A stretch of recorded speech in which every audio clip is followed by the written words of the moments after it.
తాకట్లో ఉన్న మీ బంగారాన్ని విడిపించి ఆ రోజు ఆన్లైన్ రేటుకి కొంటాం. Sharma gold company. నమస్కారం, వెల్కమ్ టు సుమన్ టీవీ. నేను గీతాంజలి. ప్రస్తుతం మనతో పాటు శ్రీ శ్రీ శ్రీ ఆనంద శివకామేశ్వరి సన్నిధానం పీఠాధిపతులు శ్రీ శ్రీ శివకామేశ్వరి ఆనందమయ్య అమ్మ ఉన్నారు. మాతాజీతో మాట్లాడదాం. వినాయక చవితి గురించి ఎన్నో అరుదైన విషయాలు, ముఖ్యమైన విషయాలు మాతాజీ మాటల్లో విని తెలుసుకుందాం. అమ్మ నమస్కారం. శ్రీమాత్రి మహతల్లి. వినాయక చవితి రోజు వినాయక వ్రతాన్ని ఎలా ఆచరించాలి అనేది మీ మాటల్లో, అంటే ఆర్భాటాలకు ఏవి పోకుండా మనకున్నంతలో ఏ విధంగా చేసుకోవాలనేది మీరు ఎప్పుడూ చెప్పే మాట. వరలక్ష్మి వ్రతాన్ని అలాగే మీరు చెప్పినట్టుగా మేమందరం ఆచరించాం అమ్మ అనుగ్రహంతో. చాలా సంతోషంగా ఉన్నాం. చాలా చక్కగా చేసుకుంటాం. అయితే మరి వినాయక చవితి ఎలా ఆచరించాలో మా శక్తి కొలది కొంచెం తక్కువ ఖర్చులో, అంటే ఆర్భాటాలు ఇంత పెట్టాలి స్వామికి, ఇలా అరేంజ్ చేయాలి అలా కాకుండా ఎలా చేసుకోవాలో శాస్త్రంలో ఏ విధంగా చెప్పబడిందో నియమాలతో పాటుగా వివరించండి అమ్మా. వినాయక వ్రతం వ్రతమే కదా, వరలక్ష్మి వ్రతము వినాయక వ్రతం. ఎలా చేసుకోవాలి, ఎంత ఖర్చులో చేసుకోవాలి? ఖర్చు దగ్గరికి వచ్చేసరికి నేను వరలక్ష్మి వ్రతం 150 రూపాయల్లో పూజ చేసుకోవచ్చు అని చెప్తే అందరూ నన్ను క్వశ్చన్ చేసిన వాళ్ళు ఉన్నారు. 150 రూపాయలతో పూజ చేసుకుని నా దగ్గరికి వచ్చిన వాళ్ళు కూడా ఉన్నారు. అవునా? ఉన్నారు. ఇక దీనికి వచ్చేసరికి వినాయక చవితి విగ్రహం ఎంతమ్మా? ఒక 100 రూపాయలు ఉంటుంది. 50 నుంచి 100 రూపాయలు, ఎందుకంటే మనం మట్టిదే పెట్టాలి కాబట్టి 50 నుంచి 100 రూపాయల మధ్యలో ఉంటుంది. అలాగే ఒక కొబ్బరికాయ అందరూ చెప్పినట్టు 35 రూపాయలు, అదే 40 రూపాయలు. పోనీ 140. పువ్వులు ఒక చెట్టాకి 50 రూపాయలు. ఎంతైంది? 200 సుమారుగా. 200. ఇక పళ్ళు, పాలవెల్లి కట్టాలి కదమ్మా దీనికి. మన వరలక్ష్మితో అంటే పాలవెల్లి ఉండదు. పాలవెల్లి ప్రతి సంవత్సరానికి ఏ సంవత్సరానికి ఆ సంవత్సరం కొత్తది కొనుక్కోవాల్సిన పని లేదు. అది నిమజ్జనం చేయక్కర్లేదు. పాలవెల్లి పాతదే మళ్ళీ వాడుకోవచ్చు. పళ్ళన్నీ కలిపి ఒక 100 రూపాయలు అనుకోండి, ఖరీదు ఎక్కువ ఉంటాయి కాబట్టి. తర్వాత పత్రి అన్నీ చూసుకున్న 500 రూపాయల్లో అయిపోతాయి అంతే. ఎందుకంటే వరలక్ష్మి వ్రతం అనేది పత్రి ఉండదు, పళ్ళు ఏవో మన ఇష్టం పెడితే పెడతాము, లేక శక్తి కొలది. అది దీనికి పాలవెల్లికి కట్టాలి, 4 మొక్కజొన్న పొత్తులు కట్టాలి. ఎందుకంటే ఈ రోజుల్లో ఖరీదు కొంచెం ఎక్కువే ఉంటాయి అలాంటివన్నీ కాబట్టి ఒక 500 నుంచి 500 లోపే ఈ వ్రతాన్ని పూజ చేసుకోవచ్చు. ఇక వరలక్ష్మి వ్రతానికి నేను అది మధ్యలో పెట్టి చుట్టూ 3 ప్రదక్షిణ చేయమని చెప్పాను. దీనికి అలాంటివి ఏవి అవసరం లేదు.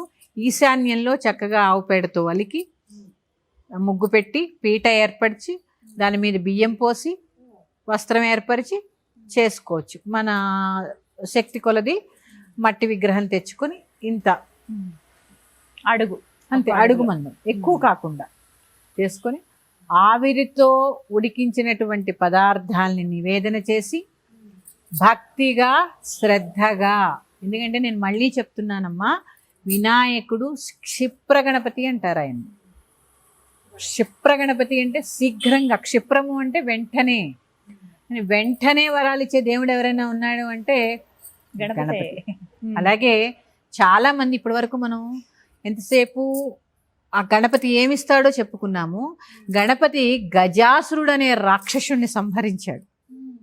అంటే మనలో ఉండే కొన్ని రకాలైనటువంటి దుర్గుణాలని కూడా ఆయన నశింపచేస్తాడు.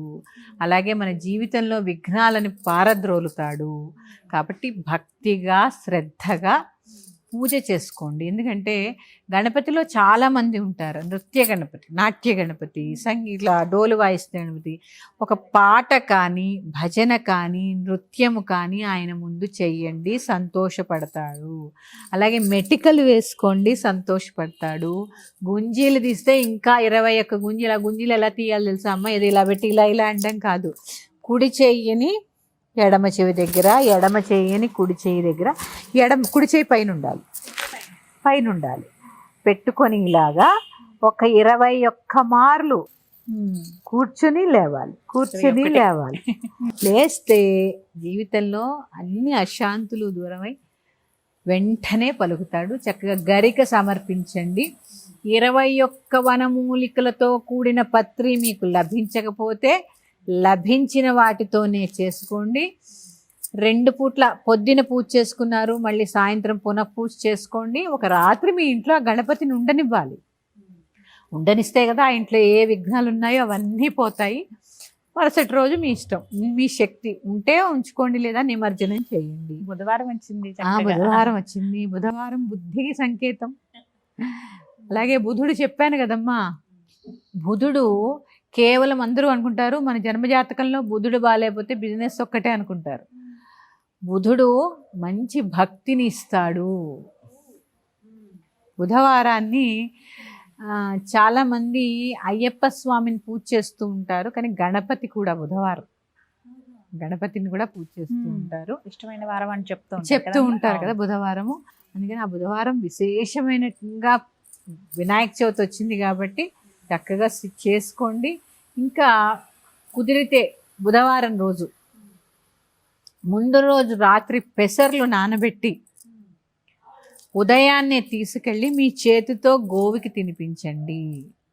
నేను ఎప్పుడూ చెప్తాను ఈ విషయం, ఎందుకంటే జీవితంలో భక్తి కావాలంటే బుధుడు కావాలి, అన్నీ కావాలంటే గురువు కావాలి. గ్రహాల్లో స్థానాన్ని సంపాదించుకున్నాయి. అందుకని ఈ బుధవారం రోజు చక్కగా తీసుకెళ్ళి ఆవుకి తినిపించండి. పెసర్లు నానబెట్టి కొద్దిగా ఉడకబెట్టి కొంచెం ఒక మెత్తగా అయ్యే వరకు పచ్చివి పెడితే వాటికి కూడా అరగవు కదమ్మా.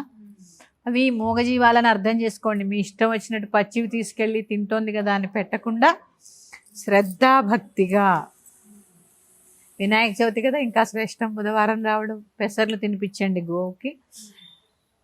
ఇదివరకు చెప్పాను, గోవుకి చాలామంది మన చేత్తో తినిపిస్తే నేను రేఖలు మారుతాయంటే రేఖలు ఎలా మారుతాయి అంటారు. ఇక్కడ రేఖలు మారవు, ఇక్కడ రేఖలు మారుతాయి, మన అదృష్టమే మారుతుంది. అందుకని అరటి ఆకులో కానీ చేతిలో పెట్టకపోతే ఏదైనా ప్లేట్లో కానీ పెట్టండి, గోవుకి తినిపించరండి. బుధవారం రావడం చాలా విశేషం మా వినాయక చవితి. శ్రద్ధాభక్తిగా, శ్రమ తక్కువగా, డబ్బుల ఖర్చు తక్కువగా చేసుకోండి. ఇక కొత్త బట్టలు అంటారా, చెప్పాను కదా, మీ యొక్క స్తోమతని బట్టి అందరూ తొడుక్కోవచ్చు, కానీ పిల్లలకి మాత్రం కంపల్సరీ వెయ్యాలంటారు కొత్త బట్టలు.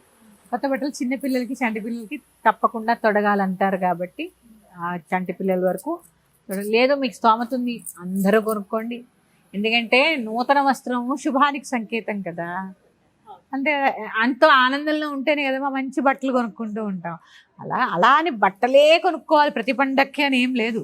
కొనుక్కొని ఉంటే కొనుక్కోండి, లేకపోతే అప్పు చేసి అక్కర్లేదు. చెప్పానుగా 500 రూపాయల పూజ ఖర్చులో వినాయక చవితి అయిపోతుంది. పూజలో విధానం అమ్మా, ముందుగా పసుపు గణపతి అర్చన చేయడము, కలశం ఆనవాయితీ ఉంటే కలశం పెట్టుకోవడము, లేదా విగ్రహానికి చేయడము విశేషము. ఆ విగ్రహాలు ఇంట్లో ఇంతింతవి తేకుండా అడుగు మాత్రమే, అడుగు లేదా ఇంకొంచెం, అంతకు మించి ఎక్కువ పెట్టుకోకుండా. ఎందుకంటే అమ్మా మీరు పెంచే కొద్దీ మీరు అంత నివేదన చేయగలగాలి, మీ దగ్గర అంత శక్తి ఉండాలి, అంత ఉపాసన ఉండాలి.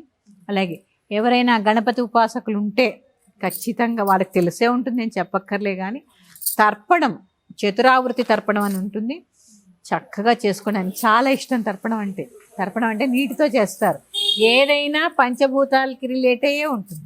నీరు, హోమం అయితే అగ్ని, అంతే కదా. అలా చేసుకోండి, గణపతి హోమం చేసుకోండి. ఎందుకంటే శ్రీ విద్యలో ఉన్న వాళ్ళకి కొన్ని తప్పనిసరి కాబట్టి గణపతి హోమం చేసుకోండి. చాలా పుస్తకాల్లో వ్రతకల్పంలో అన్ని ఉపచారాలు ఇవ్వట్లేదు. హరిద్రా గణపతి మీరు చక్కగా గూగుల్లోకి వెళ్తే కొన్ని యాప్స్లో దొరుకుతాయి. అన్నిలో పూర్వాంగము, ఉత్తరాంగము, వ్రతము అన్నీ ఉంటాయి. ఒక అరగంట సమయం పడుతుంది. ఆ గంట పూజ సమయానికి కేటాయించి పూర్ణంగా, అంటే 16 ఉపచారాలు, అష్టోత్తరం ఇటు, అటు పసుపు గణపతికి కొన్ని ఉంటాయి 16 నామాలు, ఆయనకు ఉపచారాలు, ఇలా అన్నీ చేసుకుని ఆఖరిలో కథ చదువుకొని అక్షతలు వేసుకోండి. మళ్ళీ సాయం సమయంలో చంద్రుడు రాకమునిపే దీపారాధన చేసి నివేదన చేసి మళ్ళీ అక్షతలు తల మీద వేసుకోండి. ఒకవేళ పొరపాటున చంద్రుడిని చూస్తే ఆ రోజు మరి ఏంటమ్మా, ఏం చేయాలి? నీలాపనిందలు అంటారు, మరి కృష్ణుడికే తప్పలేదు. దానికి దాన్ని ఏమంటారు, రెమెడీస్ ఏమి ఉండవు. చూడకుండా ఉండడానికి ప్రయత్నం చేయండి. అక్షతలు వేసుకుంటే చూసినా తప్పులేదమ్మా. అందుకే పూజ అయిన వెంటనే పూజ అయిన వెంటనే అక్షతలు వేసుకుంటే చూసినా తప్పులేదు. ఒకవేళ మీకు వేసుకునే సందర్భం ఆ రోజు కుదరలేదు దేనివల్లైనా, చూడకండి అంతే. ఎందుకు చూసి కష్టాలు తెచ్చుకోవడం? మన ధర్మాన్ని మనమే కొట్టి పారేయకూడదు కదమ్మా. ఆయన కృష్ణుడు అంతటి వాడికి వచ్చిందంటే ఆయన తట్టుకొని తీర్చుకోగలిగాడు. మనం ఎంతటి వాళ్ళం? చిన్న అపవాదం వస్తే భయపడిపోతూ ఉంటాం. అందుకని పూజ చేసి అక్షింతలు వేసుకున్నాకే బయటకు వెళ్ళాలి. తర్వాత పూజ చేసుకున్న తర్వాత కనీసం ఒక 3 గణపతులనైనా చూసి రావాలంటారు. అవునమ్మా. అది ఎందుకో మరి పూర్వం నుంచి వస్తున్న ఆచారం కాబట్టి ఆ రోజు ఒక 3 గణపతుల దర్శనం చేసుకుని అయితే రండి. చక్కగా పక్కన వాళ్ళు వీళ్ళు పిలుస్తూ ఉంటారు, పిలుస్తుంటారుగా. ఉల్లాసంగా ఉత్సాహంగా కలిసిమెలిసి పూజ చేసుకోండి. ముందు చెప్పానుగా, మళ్ళీ ఒకసారి చెప్తున్నాను. శుక్లాంబరధరం విష్ణుం శశివర్ణం చతుర్భుజం ప్రసన్నవదనం ధ్యాయేత్ సర్వ విఘ్నోపశాంతయే. ప్రసన్న వదనలై ఉండండి. మీ వాళ్ళని, భర్త అయితే భార్యని, భార్య అయితే భర్తని ప్రసన్న వదనంతో ఉంచండి. మీరిద్దరూ అన్యోన్యంగా ఉంటే మీ పిల్లలు ప్రసన్న వదనంతో ఉంటారు. వారిని కూడా ప్రసన్న వదనంతో ఉంచండి. ఆ రోజు తిట్టుకోకండి. ఏ ఇంట్లోనూ వాగ్వాదాలు ఉండకూడదు కాబట్టి కూడా ప్రశాంత చిత్తంతో పూజ చేసుకోండి. ధన్యవాదాలమ్మా, చాలా చక్కగా. శ్రీమాత్రే నమః.